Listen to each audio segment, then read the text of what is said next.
البداية تاعي ملي كنت صغيرة، ملي كنت نقرا في البريمير، كنت نحب هذوك الفقرات تاع التعبير الكتابي وفي اللغة العربية ايتو.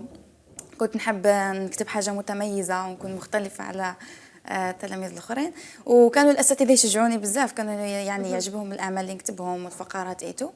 فمن هنا بديت نحب بزاف توجور كي نقعد وحدي هكايا في الدار نجبد نكتب فقرة تعبير على أي موضوع. وكان الحلم تاعي انه يكون عندي كتاب، يعني كتاب باسمي.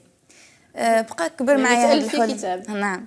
بقى معايا هذا الحلم هذا، ويعني الضعف الماديات والامكانيات، يعني قلت حتى نكبر باش تجيني الفرصه اني نالف كتاب. ف لما جاتني الفرصه وديت تحصلت على شهاده البكالوريا، بديت نبحث على مواضيع وافكار وكذا.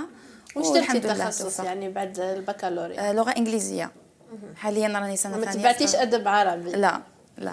يعني حبيت نقرا تخصص ونكون ندير كارير في مجال واحد اخر. هوايه في تخصص اخر. نعم. فجاتني الفكره تاع اني ندير كتاب موضوعه ديني. الكتاب تاعي اسمه اقرب من حبل الوريد.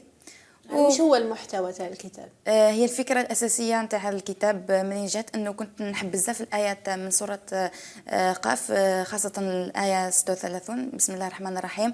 ولقد خلقنا الانسان ونحن اقرب اليه من حبل الوريد. يعني ملائكته سبحانه وتعالى اقرب الى الانسان من حبل وريده. فكنا نلاحظوا بزاف انه الانسان كيكون مهموم ويكون حزين يحب يلقى انسان يفضفض له ايتو. فبينما احنا عندنا اله اللي ديما نقدر نلجؤوا له في اي وقت، وما يردناش وندعوا له ايتو. فجاتني من هنا الفكره، وحاولت اني نجاوب على العديد من الاسئله اللي تصب في الموضوع هذا.